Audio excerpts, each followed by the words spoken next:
How's everybody doing? This is about the fight for everything and everyone. When I say everything, say everyone. Everything. Everything. Everything. It is so damn good to see this crowd. Yo, we all know that we're living in some dark times. We see the foundations of our society, Social Security, Medicare, Medicaid, the very safety nets that people have fought for generations to ensure that our country lives up to its promise, are being targeted by the billionaires and the oligarchs and the corporations.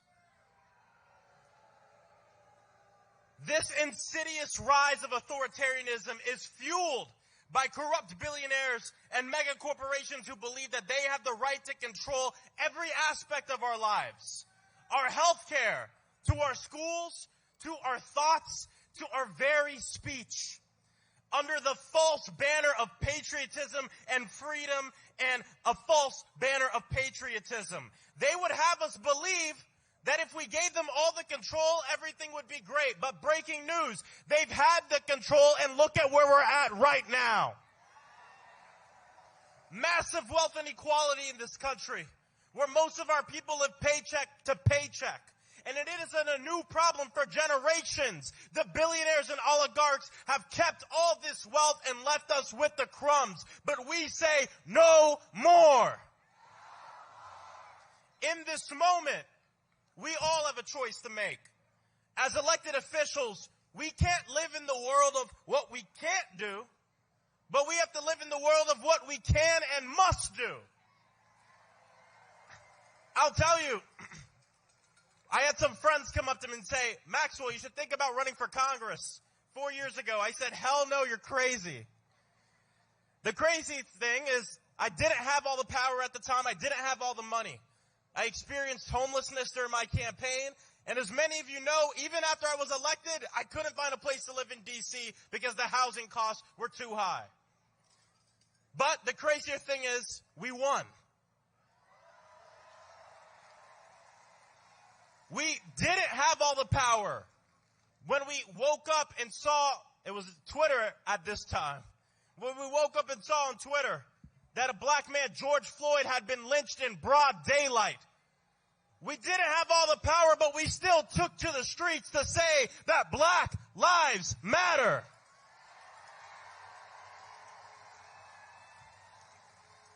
They didn't have all the power.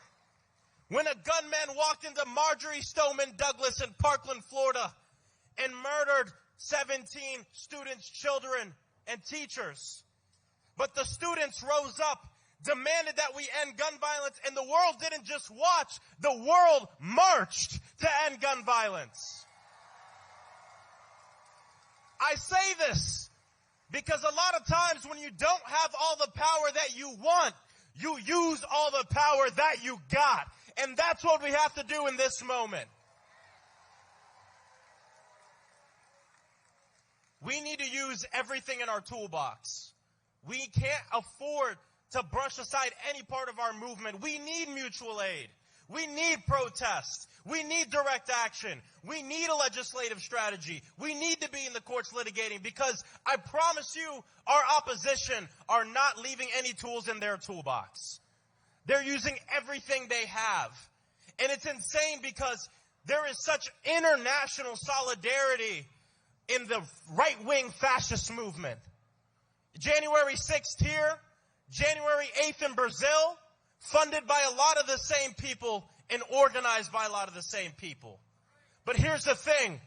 Their movement is run by fear, trying to push us against one another. They would have our people believe that the reasons we can't afford rent, the reason we can't afford health care, the reason we can't afford groceries is because of other people in our own communities.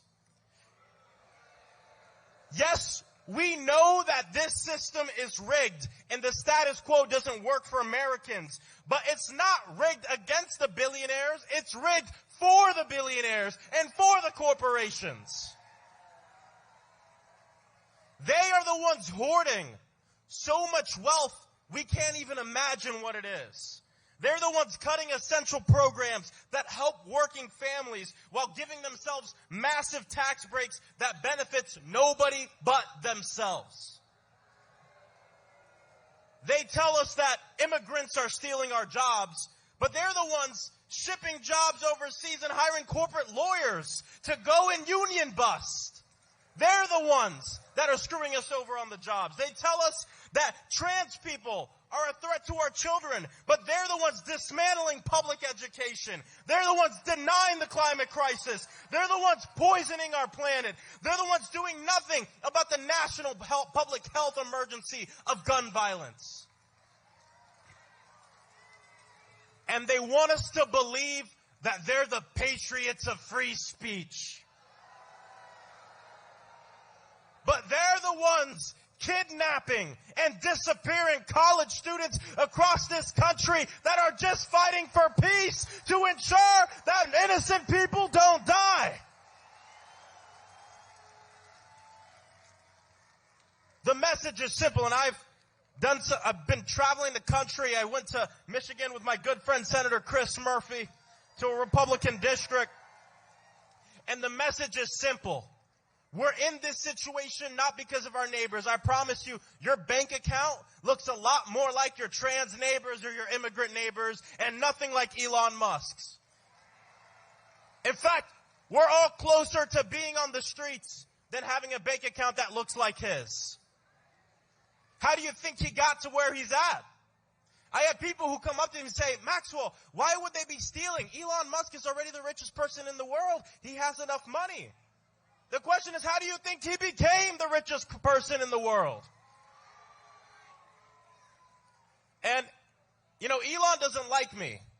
If you told me 5 years ago that the richest man on earth would be tweeting about me, I mean, it goes to show Elon's a great example that money can't buy you happiness, and money can't buy you a Wisconsin Supreme Court seat either.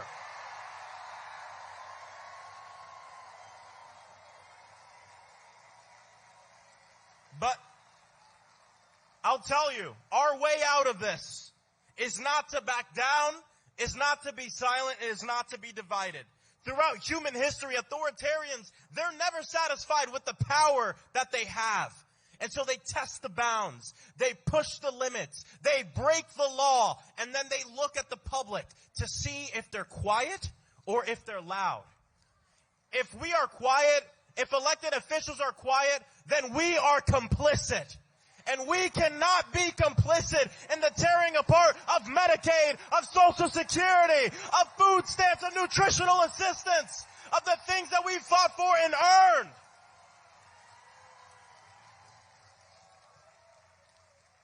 This is why Democrats in the House and across the country, we can't be and we are not the minority party. We must be the opposition in this moment. And then in less than 2 years, we will become the majority. And I'll tell you this, Elon Musk was on the news the other day saying, well, if the Democrats win, it's just going to be subpoenas and investigations.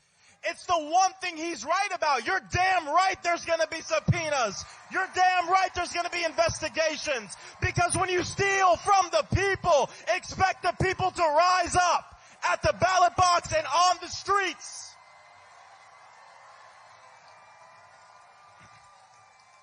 Look, I'll end with this. I'm not going to be the one to sit here and say everything is going to be okay. Because to be honest, there's going to be a lot of people, and there's already a lot of people who are not okay, who are suffering from this authoritarian right-wing regime that is trying to have a billionaire takeover of our government. But the good thing is we are not alone. Not just in this moment and in this crowd, but I mean we're not alone in the grand mosaic of humanity and timeline of justice. We stand alongside the water protectors, the freedom fighters, the anti-war warriors, the labor organizers, and movements of working people throughout human history that have seen the world through the eyes of the most vulnerable and said, we are all together. We are not divided and we are not apart. And it's not going to be easy. And I know this coming from a movement. You know, I got involved in politics when I was 15 years old because I didn't want to get shot in school. I was a part of movement for 10 years and still part of the gun violence prevention movement. That the time when the most people give a damn about our issue is coupled when there's the most death and chaos. A movement when the country is paying attention to us. This is what's going on right now. I always tell people, the testament of an organizer is what you do when nobody's paying attention. But the testament of a movement is what you do when the world is watching. And the world is watching our country right now.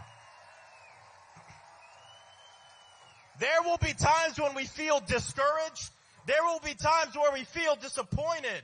But when those feelings overcome you, think about this moment. Think about our people. Think about our stories. And think about the people who came before us. And in my mind, I always think about the amazing Angela Davis when she said, I am no longer accepting what I cannot change. I am changing what I cannot accept.